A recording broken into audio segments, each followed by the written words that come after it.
Welcome to the second video in our series on COVID-19 funding. My name's Jake, and in this video I'm going to cover how much is left in the Education Stabilization Fund. So DACTIC is centered in the Western United States. Here are the top 10 states that we deal with. We will help you out if you're beyond this, just reach out.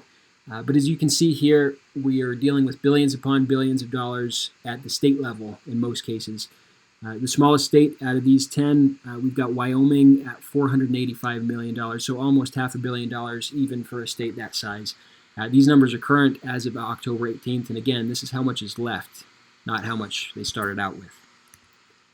If you want to drill down deeper, you're going to want to go to the Education Stabilization Fund website put together by the Department of Education. Once we load up that site, you're going to see a summary of what is available at the national level up here. You can see the numbers for each one of those funds. But what we want to do is dig down to the state level. We'll start out with California here. We just click on that state on the map, and it's going to give us the numbers that we use to calculate on that first slide there. And we can drill down deeper to, let's say, K-12 for starters. You can see that only 14.5% of the $18.4 billion have been spent. So that's a lot of money left waiting to be spent. You can also see the individual rounds of funding here, beginning with the CARES Act and then the CRRSA and the ARPA. Now, bear in mind that these, like I said in the previous videos, each round of funding got bigger and bigger. So while it may look like, equal pies right here, you're dealing with $10 billion in the ARPA fund versus $6.7 billion in the CRRSA and $1.6 in the CARES Act. So even though if you talk to anybody and they've said, oh, we've spent all of our COVID dollars, they might be thinking about the CARES Act, and it is possible that that round of funding has been spent or otherwise set aside for something. But since these much larger rounds of funding are available, it's worth digging deeper and making sure that you're on the same page, that you're talking about all the funds that are available, not just that initial round of funding. If you scroll down further, you'll see that we've got individual districts and how much they were awarded under the ESSER fund. And you can filter those down right here. So if we wanted to go in and search for, if we just wanted to bring up San Diego, or districts in the San Diego area, you can run that filter right there. If it doesn't pop up initially, if you need to dig deeper, it is a little bit buggy, but it runs pretty smooth. You've got additional pages down here. Make sure that you flip through those.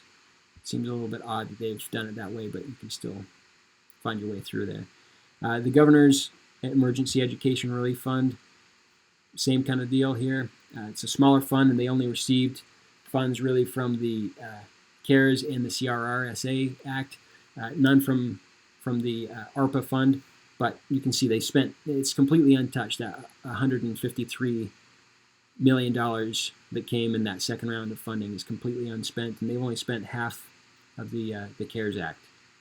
So plenty still there. Once again, I know I sound like a broken record there, but it bears repeating.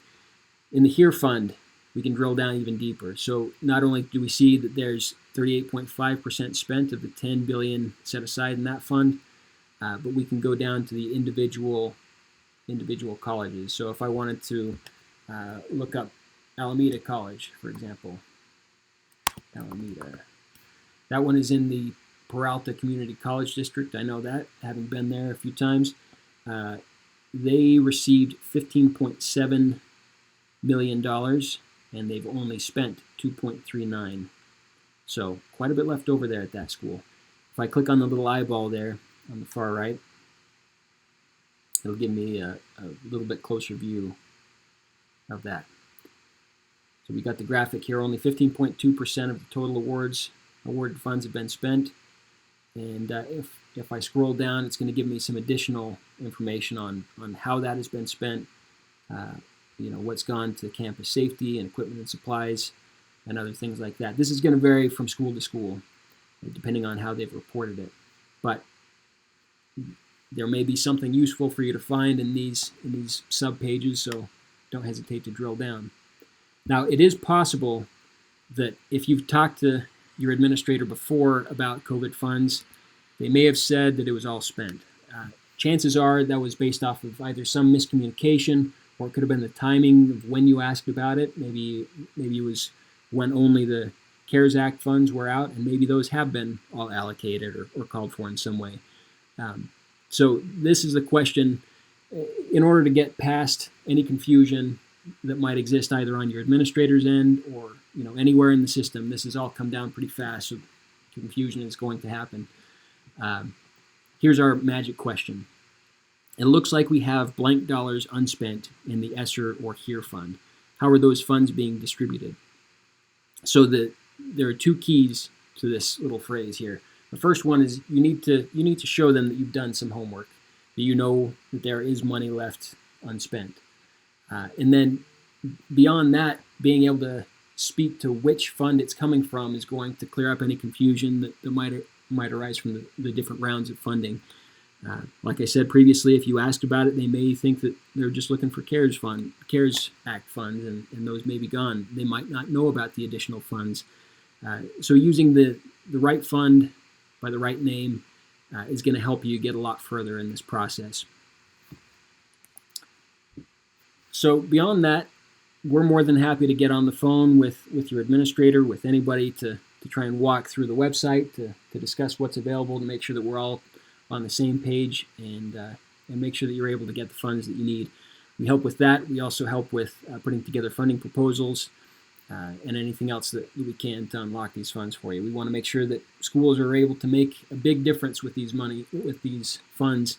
A lot of people have misconceptions about how the funds can be used, and in the following presentations, the following videos in this series, you're going to see that we can make a long-term difference with these funds and make up for lost learning opportunities that have been caused by the pandemic, and not just spend all of our dollars on hand sanitizer and plexiglass.